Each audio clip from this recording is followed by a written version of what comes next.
Okay, apologies in advance. I've never made a video like this, so just forgive me, alright? You know, I'm still finding my voice with these kind of things. I'm reading a script, okay? It's gonna sound like that, but just bear with me. I'm trying my best here. Okay, here we go. Why your Minecraft servers die. The dreaded... Over the course of my time scrolling through TikTok and occasionally YouTube Shorts, I found there's been countless memes all describing the same thing. The infamous 2-week Minecraft phase. Now, for those of you who have never heard of this phenomenon, the 2-week Minecraft phase is exactly what it sounds like. Pretty much a brief time a lot of people have found comes about once or twice a year, where all their friends get together, start a Minecraft server, grind the heck out of it, have the best gaming experience of their lives, and then just unanimously agree that there's no point in continuing with the server. Now, it's pretty much accepted that this sort of thing is normal, a sort of bittersweet, inevitable thing. But I think a lot may agree that investing an entire week or month into a server just for it to die kinda sucks. And being someone who has experienced this myself on a server a couple weeks ago, I want to make a video diving a little bit deeper into why this happens, and more importantly, how to prevent it. Because let's be honest, you only have so many 2-week grinds left in you before you log into a server and refuse to build a 13-chunk mega iron farm just for it to not get used by the time it's finished. So here's 3 reasons why your Minecraft server dies and how to stop them. Number 1, you start the server without everybody on. Starting off a server too casually can really kill its growth off the bat. If someone just pings everybody on the Discord and says, guys, get on, we're starting a server, and then 10 minutes later pings everybody, guys, get on the server, we already killed the Ender Dragon, then that server is probably not going to do very well. Because when you just jump into a server without making sure all your potential players can get on, you lose a lot of them. Who wants to join a server when all the diamonds within a 500-mile radius have already been mined because you were still at work when the server started? And then you have to get on now, and everybody else is like way ahead of you, and they're like flexing their armor on you. Like who wants that? Nobody wants that. When it comes to a server being considered dead or alive, player count is the only thing that really matters. So make sure you only start a world at a time where everyone can make on. So make sure you only start a world. Number 2, too separated. So what I mean with this point actually comes in 2 ways. Number 1, never actively playing together. And 2, building your bases 10,000 blocks away from each other. So with the first point, I'm basically talking about how after the first day, or maybe a couple of sessions, players will often stop playing together.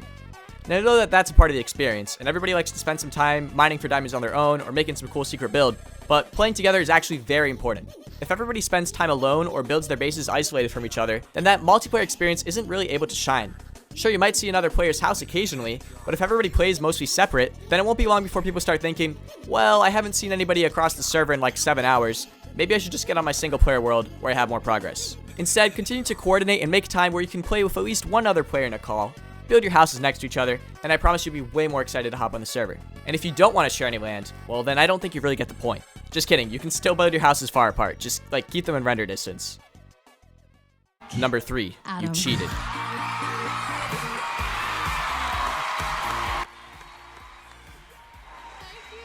This is the most obvious and agreed on reason for a server dying, but I have a take on it that I don't think you've heard yet. I feel like when people think of cheating in a Minecraft server, they just picture somebody flying around dropping dozens of diamonds or spawning in like 100 withers. And while that does happen, I think there's an equal amount of damage possible even with the smallest command. Skipping the night, turning off the rain, teleporting somebody to their stuff just this one time, and your server will die. They may seem like inconsequential commands, but trust me, every cheat you do, big or small, will dilute your player experience. You need those inconveniences to bring stakes to your world, otherwise it dies. And if you get an admin with a lack of self-control, things will usually just snowball and get out of control. So make sure you're careful of who you give commands, but more importantly, just don't have any commands at all, and you're golden. Hey guys, so I know watching that video probably felt like being on the living equivalent of Adderall in video form.